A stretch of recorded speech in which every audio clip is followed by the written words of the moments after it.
Merhaba, üroloji uzmanı Ömür Erdem Akkaya. Bugün size PT141 adlı bir peptitten bahsedeceğim. Peptitin özelliği cinsel gücü arttırması ve ereksiyon kalitesini de arttırmasıyla ilgili.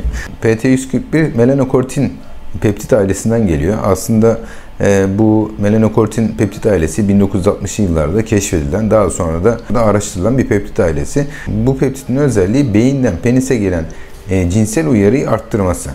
Yani penisteki nitrik oksit miktarını arttırmıyor bu Viagra, Lifta'nın yaptığı gibi. Yani bu 5-fosfodiesteraz inhibitörleri diyoruz. Bunlar gibi çalışmıyor. Bunlardan çok daha farklı bir yolla beyinden penise giden sinyalleri arttırarak cinsel isteği ve sertleşme bozukluğunu düzeltiyor. Dünyada yeni kullanılmaya başlayan bir peptit aslında.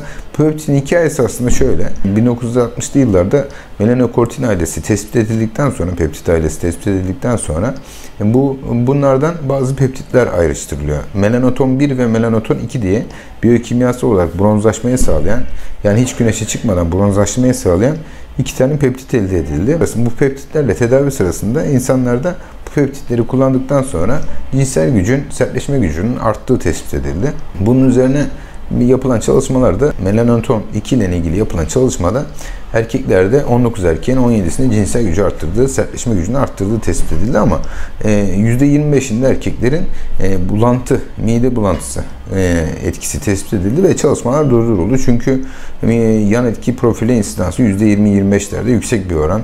Bu kullanılabilir bir oran değil. Daha sonra bu peptit ailesinden PT141 sentezlendi.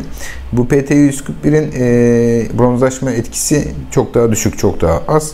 Ama bulantı etkisi çok daha az ama sertleşme gücünü arttırıcı etkisi daha iyi.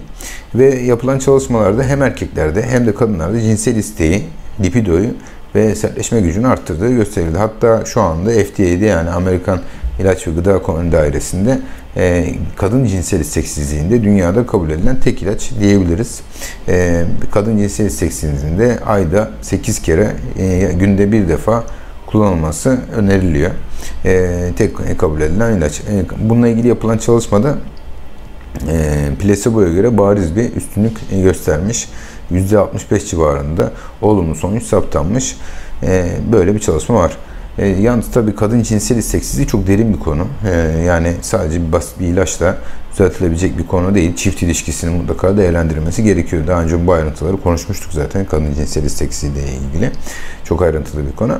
Ama FDA bu konuda firmalara destek veriyor açıkçası. Çünkü çok nadir bu konuyla ilgili ilaçlar çıkıyor piyasaya. Bunun dışında PT141 tedavisi Viagra'dan yeterli yanıtı alamayan ya da Viagra ile beraber, işte Lifta ile beraber kullanılabiliyor. Bununla ilgili de yapılmış çalışmalar var erkeklerde. Erkeklerde şu anda kullanımı onaylanmadı. Onu da söylemek lazım yalnız. Viagra ile beraber ya da Lifta ile beraber kullanıldığında çok daha yüksek bir etki alınabiliyor. Bunun dışında internet yorumları var. Gerçekten internet yorumları ilginç. İnternet yorumlarında kişiler mesela özel günlerinde kullanmak istemişler PT141'i sadece. Çünkü Viagra gibi ya da Lifta gibi ağızdan alınan bir tablet şeklinde değil de enjeksiyon şeklinde, yani işte subkutan enjeksiyon şeklinde kullanılıyor. Bu ya da burundan nazal spreyleri var bu ürünün. Yalnız erkekler için satılan ürünler legal değil. Underground laboratuvarlarda illegal olarak satılıyor açıkçası.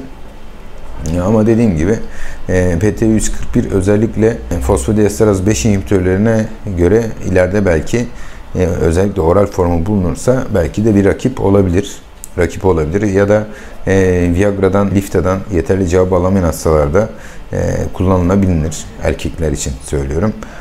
Ama tabii şu an için Türkiye'de legal formu yok. Ama ileride ben mutlaka bu formla ilgili yeni gelişmeler olacağını düşünüyorum açıkçası. Çünkü Viagra'ya alternatif bir erektil disfonksiyon tedavi mekanizması bu. Onun dışında PT141 genel olarak bu şekilde. Dinlediğiniz için teşekkürler, saygılarımla.